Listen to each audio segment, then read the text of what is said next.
যে তিনটি কাজের জন্য আমাদের ঘরে বরকত আসে না।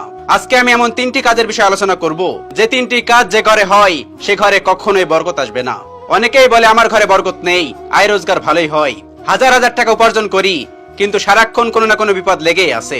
হয় কোনো মাসে বাচ্চাদের রোগ ব্যাধি, নয়তো কোনো দুর্ঘটনা, না হয় বড় কোনো ধরনের ঋণের বোঝা লেগেই আছে। এমন কোনো সপ্তাহ নেই যে সপ্তাহে ডাক্তারের কাছে যেতে হয় না। আর এই সব কারণে আয় রোজগার হওয়া সত্ত্বেও মাস শেষে অভাব অনটন দেখা যায়। আমরা জানি না কি কারণে ঘরের বরকত চলে যায়, তাই আমরা সেই সব কাজ করে বসি, আর তার ফলে আমাদের ঘরে বরকত থাকে না। তাই আমি আপনাদেরকে এমন তিনটি কাজের বিষয়ে বলবো, যে সমস্ত কাজের জন্য আমাদের ঘরের বরকত সমূহ দূর হয়ে যায় আর ফেরত আসে না। সেই সমস্ত কাজ হলো, নাম্বার 1, মিথ্যা কথা বলা। যে ঘরের লোকজন মিথ্যাবাদী, সেই ঘরের বরকত দূর হয়ে যায়। আর মিথ্যা এমন একটি অপরাধ, যে মিথ্যা বলে সে নানান রকম গুনাহে লিপ্ত হতে পারে, আর এসব গুনাহ ও অপরাধের কারণে তার ঘর এবং জীবন থেকে বরকত চলে যায়। এক ব্যক্তি নবী করিম সাল্লাল্লাহু আলাইহি সাল্লামের কাছে এসে আরজ করলো, ইয়া রাসূলুল্লাহ, আমি অনেক অনেক গুনাহ ছাড়তে চাই কিন্তু পারি না। তখন নবী করিম সাল্লাল্লাহু আলাইহি সাল্লাম বলেন, তুমি শুধুমাত্র মিথ্যা কথা বলা ছেড়ে দাও, তখন দেখবে আস্তে আস্তে তোমার সব অপরাধ তোমার থেকে বিদায় নিয়েছে। যখন সে মিথ্যা বলা ছেড়ে দিল, তখন তার আস্তে আস্তে সকল কুঅভ্যাস দূর হয়ে গেল। সুতরাং মিথ্যা হলো সকল অপরাধের প্রথম পদক্ষেপ। তাই মিথ্যা থেকে বাঁচতে পারলে অনায়াসে আপনি অনেক গুনাহ থেকে বাঁচতে পারবেন, এবং এর ফলে আল্লাহ রাব্বুল আলামিন আপনার ঘরে বরকত ও রহমত নাজিল করবেন। সুবহানাল্লাহ। এবার আসি দ্বিতীয় কাজটি নিয়ে। দ্বিতীয় নম্বর কাজটি হলো, আল্লাহ প্রদত্ত নিয়ামত ও রিজিকের সাথে বেয়াদবি করা যাবে না। এখন আপনি ভাবতে পারেন, আল্লাহ নিয়ামত তথা রিজিকের সাথে মানুষ কিভাবে বেয়াদবি করে? বেয়াদবি মূলত আমরা করি অপচয়ের মাধ্যমে, এবং এই অপচয় যারা করে তাদের ঘর থেকে বরকত চলে যায়। আজকাল এমন হারে অপচয় বৃদ্ধি পেয়েছে যা ভাষায় প্রকাশ করা যাবে না।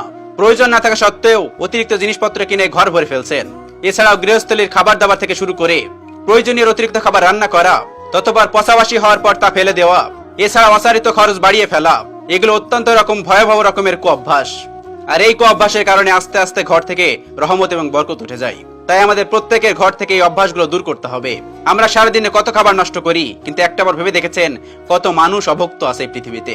আয়োজন করা হয় বেশি আর খাওয়া হয় কম, কিন্তু অপচয় হয় বেহিসাব। আর এই কারণে আমাদের ঘর থেকে বরকত উঠে যায়। আল্লাহ তাআলা আমাদের সকলকে এই বিষয়গুলো এড়িয়ে চলার তৌফিক দান করুন, আমিন। তৃতীয় বিষয়টি হলো নামাজে অবহেলা করা। যারা নামাজ না পড়ে আয় রোজগার কামনা করে, তারা মূলত বোকার সাম্রাজ্যে বসবাস করছে। যে ঘরে নামাজ নাই, সে ঘরে যতই আয় রোজগার হোক না কেন, বরকত থাকবে না। রাসূল পাক সাল্লাল্লাহু আলাইহি ওয়াসাল্লাম বলেছেন, ফজরের নামাজ মানুষের আয় উপার্জনের বরকত দান করে। অন্য আরেকটি হাদিসে আছে, 5 ওয়াক্ত নামাজে 5টি ফজিলত। নাম্বার 1, ফজরের নামাজ না পড়লে চেহারার উজ্জ্বলতা নষ্ট হয়ে যাবে। নাম্বার 2, ফজরের নামাজ না পড়লে রুজির বরকত কমে যাবে। নাম্বার 3, আসরের নামাজ না পড়লে শরীরে শক্তি কমে আসবে। নাম্বার 4, মাগরিবের নামাজ না পড়লে সন্তান আদি কোনো উপকারে আসবে না। নাম্বার 5, ইশার নামাজ না পড়লে নিদ্রায় পরিতৃপ্তি হবে না। অতএব আসুন আমাদের ঘরের বরকত ঠিক রাখতে মিথ্যা কথা না বলি, অপচয় না করি, এবং সাথে সাথে 5 ওয়াক্ত নামাজ আদায় করার চেষ্টা করি। আল্লাহ তাআলা আমাদের সকলকে বোঝার ও আমল করার তৌফিক দান করুন, আমিন।